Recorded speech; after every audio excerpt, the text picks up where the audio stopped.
Հայաստանում առաջին անգամ փորձարկվում է Եվրոպական կրթական հիմնադրամի մշակած մասնագիտական կրթության և ուսուցման համակարգի խորքային վերլուծության նոր գործիքը։ Նպատակն է բացահայտել և բարելավել ՄԿՈ համակարգի կարողությունները։ Սկսած դրանից, թե ինչպես են բարձր մակարդակում որոշումները կայացվում, ի նկատի ունենք կառավարության, նախարարության, այդ մակարդակի, գործընկերների մակարդակի եւ իջնում է ներքև դեպի որակի ապահովման համակարգը, ինչ է անում,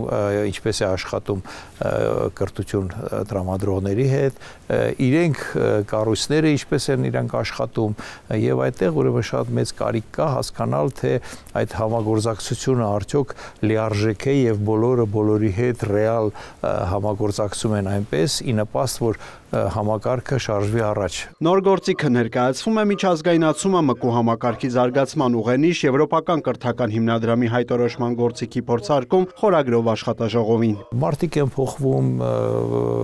նախարարություններ, նախարարներ, չգիտեմ, անձեր եւ այլն եւ այնպես պիտի անենք, որ այդ մարդկանցից կախված մենակ չլինի, համակարգը ինքն իրեն ճիշտ կառուցված լինի, անկախ անհատից եւ այդ դեպքում մենք ունենանք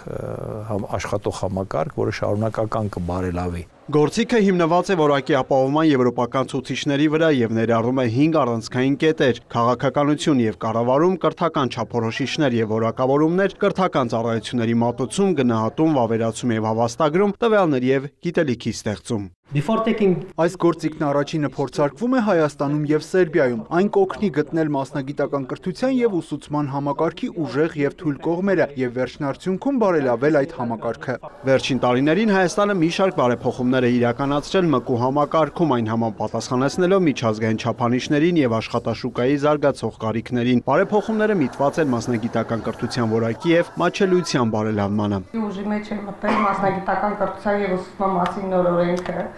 Եվ այդ օրենքով ըստ էության մասնագիտական կրթության եւ ուսուցման համակարգը աշխատելու է շատ